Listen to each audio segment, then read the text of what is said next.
ছেলেরা প্রশ্ন করে, তোর কাছে তোর বউ বড় না আমি বড়? আছে না নাই? এটা একটা প্রশ্ন হইলো, তোর বউ বড় না আমি বড়? দুইজনেই বড়।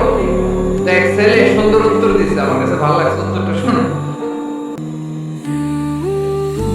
এক মা প্রশ্ন করছে, তোরে এতদিন আমি লালন পালন করে বড় করলাম, জীবন যৌবন তোর জন্য শেষ করলাম, আজকে বউ পাইয়ে বউ তোর আপন হয়ে গেল।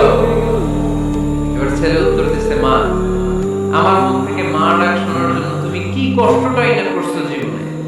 10 মাস আমার পেটে ধারণ করলো, খাইতে পারো নাই, বমি করছো কেন, ওষুধ খাইছো, তোমার পেট কেটে আমার বের করা হয়েছে, 2 বছর আমার দুধ খাওয়াইছো, পেশাব পায়খানা করেছো, পরিষ্কার করেছো।